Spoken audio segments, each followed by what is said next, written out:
बात करें, आइए शुरुआत करते हैं अपनी सबसे पहली खबर की और बात करेंगे ममता बनर्जी की, यानी कि बंगाल की। मुख्यमंत्री ममता बनर्जी ने कहा है कि अल्पसंख्यकों का गुस्सा जायज है। जी हां, और वहीं सुवेंदु अधिकारी ने बेलडांगा में जारी विरोध प्रदर्शन को लेकर राज्य पुलिस से सख्त कार्रवाई की मांग की है और सोशल मीडिया पर लिखा है कि बेलडांगा में राष्ट्रीय राजमार्ग लंबे समय से अवरुद्ध है और ट्रेन सेवाएं भी ठप कर दी गई हैं। प्रदर्शन के दौरान पत्थरबाजी की घटनाएं हो रही हैं और पूरे इलाके में सामाजिक तत्वों का दबदबा बना हुआ है और इसके बावजूद ममता बनर्जी की प्रतिक्रिया आई है कि गुस्सा जायज है।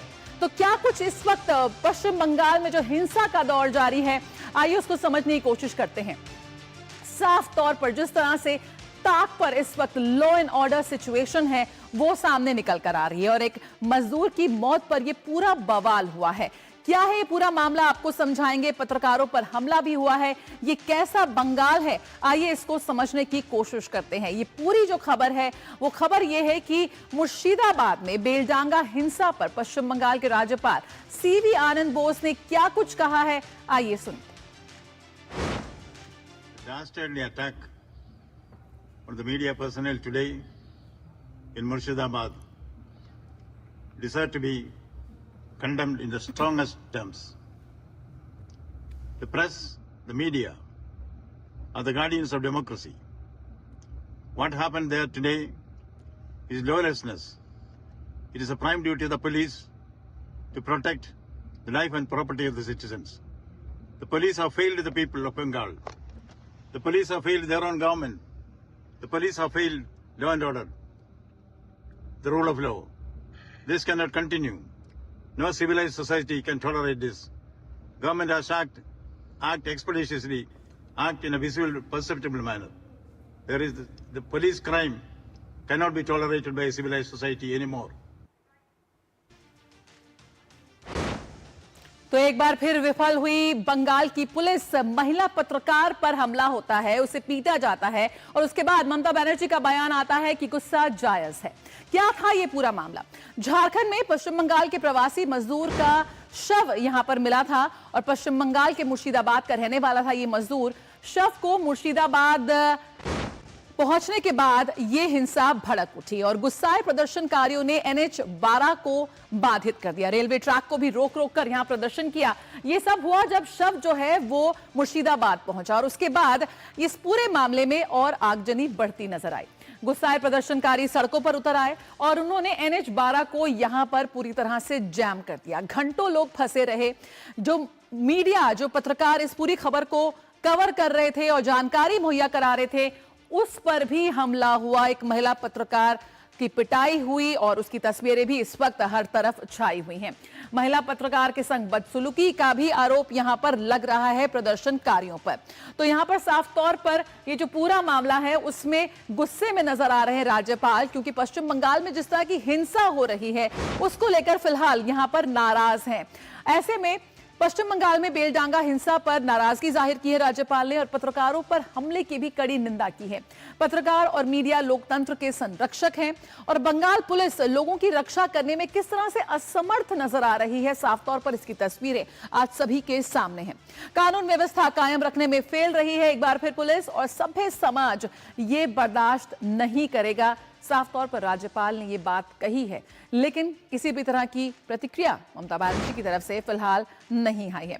तो मुर्शिदाबाद में हिंसक प्रदर्शन पर भाजपा ने भी कड़ी प्रतिक्रिया दी है। भाजपा नेता राहुल सिन्हा ने ममता सरकार को घेरा और टीएमसी की जमकर आलोचना की है। राहुल सिन्हा भाजपा नेता ने क्या कुछ कहा है, आइए आपको सुनाते हैं। जो पश्चिम बंगाल में जब ममता बनर्जी देखा और कोई रास्ता नहीं है बाँचने के लिए, कारण जो हिंदू है वो ममता बनर्जी से रुक चुके हैं, वो उसका समर्थन नहीं मिलेंगे और एक भारी संख्या में मुसलमान ममता बनर्जी को समझ चुके हैं जो इस बार तृणमूल को वोट नहीं डालेंगे और इसीलिए देखा एक ही रास्ता है, वो सांप्रदायिक तनाव फैलाओ और इसीलिए एक सांप्रदायिक दंगा फैलाने का एक साजिश है। तो किस तरह से ये पूरी साजिश काम कर रही है समझने का प्रयास करते हैं। संवाददाता गौरव दत्ता सौरभ दत्ता इस वक्त हमारे साथ जुड़ चुके हैं ग्राउंड जीरो से। आइए सौरभ का रुख करते हैं।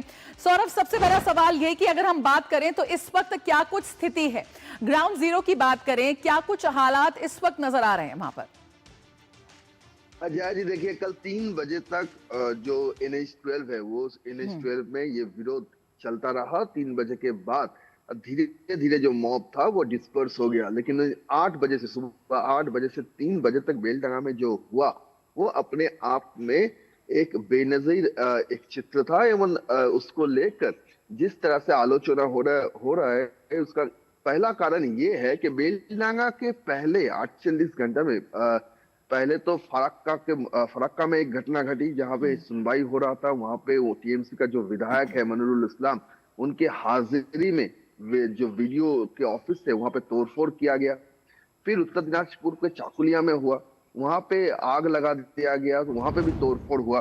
और इसके बाद बेलडंगा, यानी बुधवार, गुरुवार और शुक्रवार लगातार 3 दिन ये चलता रहा। अब ये सवाल उठ रहा है कि स्टेट पुलिस का इंटेलिजेंस क्या कर रहा था। ये जो डिस्ट्रिक्ट है, ये डिस्ट्रिक्ट अपने आप में एक एडजेसेंट डिस्ट्रिक्ट है। मालदा, उत्तर दिनाजपुर एंड मुर्शिदाबाद सब अपने अपने पे पास ही सब डिस्ट्रिक्ट है। तो इससे ये सवाल उठता है कि बेलडंगा सेंसिटिव एरिया है। बेलडंगा CAA के वक्त भी वहां पे ऐसे हंगामा हुआ है। जब भी ऐसा मुद्दा उठाया तब भी बेलडंगा सेंसिटिव तरीके से उसको देखा गया है। और उसका हिस्ट्री भी है कि उसमें इस तरह से भड़कालू, हिंसालू घटना घटती रहती है। तो पुलिस इंटेलिजेंस क्या कर रहे थे? क्यों पुलिस इंटेलिजेंस ये पहले से उनके पास इंफॉर्मेशन नहीं था कि इतने सारे लोग तैनात हो रहे। एक साथ तो नहीं हो सकता, उसका तो मैसेज गया है ना कि हम लोग आज विरोध प्रदर्शन करेंगे, एक तो मैसेज गया है। तो वो इंटरसेप्ट क्यों नहीं कर पाया स्टेट पुलिस? और उसके हिसाब से पुलिस क्यों वहां मौजूद नहीं था जी। आज सुबह 8 बजे से 3 बजे तक ये सब चलता रहा। और जो छवि आई है कि रेल को रोक कर उस पे पत्थर फेंके जा रहे हैं।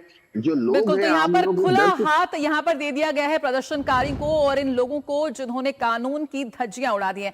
बहुत बहुत शुक्रिया सौरभ फिलहाल इस जानकारी के साथ जुड़ने के लिए। तो यहाँ पर एक मजदूर की मौत हुई है, जांच होनी चाहिए, लेकिन इस तरह की पत्थरबाजी और रेल रोको आंदोलन और लोगों को परेशान करना कितना जायज है, ये तो आखिर जनता तय करेगी। आगे